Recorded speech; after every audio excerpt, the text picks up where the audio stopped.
Yeah, hello, Conrad. Good to see you. How are you today? Okay, great to see you. Yeah, thanks a lot for taking time. Yeah, maybe to start with, can you give a general comment on the performance that Clariant has shown in the last quarter? Yeah, we were very pleased with the performance that Clariant showed in the third quarter. First, top line up 23% from last year, Q3, reflecting a strong recovery from a corona-affected quarter last year. Our volumes were up 14%. Very important, our pricing was up 9%, which reflects the true strengths of the specialty chemicals portfolio, but also the hard work of many of our colleagues, our frontline commercial colleagues, in being very disciplined and getting all these price increases through, which are very much needed to offset the escalating raw material cost. And that, of course, I guess, has then an impact on our margin development, right? Yeah, if you look at margins, what you saw was overall our margins were up 220 basis points from last year. We ended the quarter at 16.4% EBITDA, which is an enormous achievement. It reflects that we have been able to largely compensate for steep raw material cost inflation. We've also benefited from the strong revenues, generating clearly positive operating leverage. And finally, our performance improvement programs successfully delivered their savings targets. In the third quarter alone, we delivered 8 million Swiss francs bottom line savings. Yeah, so Conrad, if we now compare our profitability with the EBITDA margin of some other companies, let's say our peers, it seems like some of them are really struggling these days. So our margin has improved at the same time. Is that really the result of our own efforts, or how would you judge this? I think it's a combination. I think first it reflects the strengths of a true specialty chemicals portfolio, whereby you truly bring value and differentiated products with differentiated technology to your clients. That gives us the ability to pass on raw material increases. But secondly, there's a lot of hard work to get these price increases through, to largely recover these raw material increases. So I think it's a combination of excellent work by our teams, but also the strengths of our technology, of our core specialty portfolio. Yeah, but still we, of course, cannot ignore what's going on outside Clariant.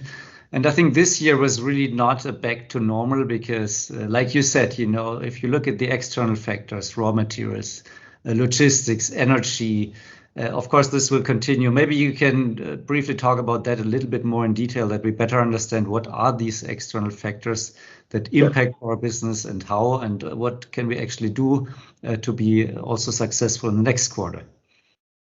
Yeah, if you look at raw materials, energy, logistics, what you see is in the first half of this year, we had a steeper than expected recovery from Corona, the so-called V-shaped recovery from Corona, which meant that there were a lot of supply-demand imbalances. And as a consequence, we did see some raw material shortages, but also rising raw material cost.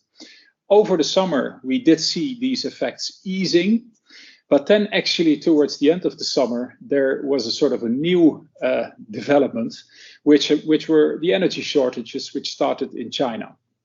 That actually has driven shortages in raw materials, particularly some core items manufactured in China.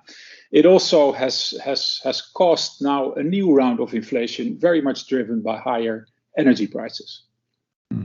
So if we consider the impact on the fourth quarter now, so in what way has it influenced your decision to adapt our guidance, and what is it specifically that you expect now for the full year 2021?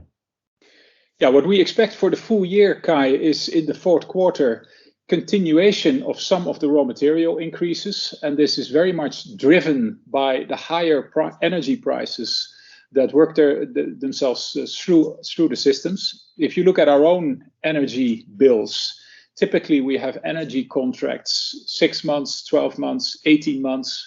It differs a bit by region, it differs a bit by business.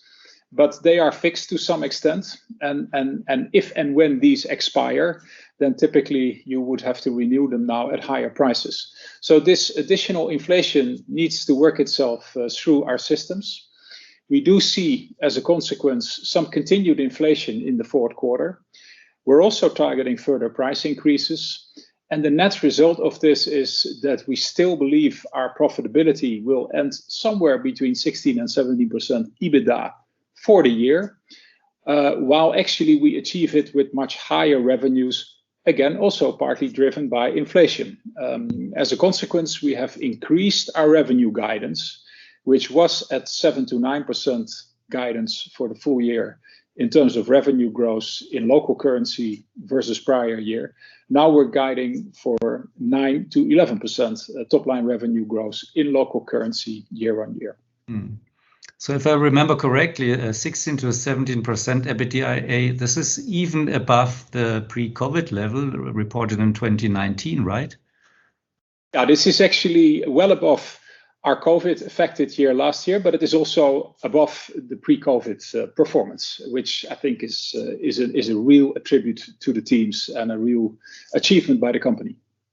Yeah, definitely a great success. Yeah, so Conrad, maybe a final word on the future. I know in 3 weeks from now, we will have our Capital Markets Day.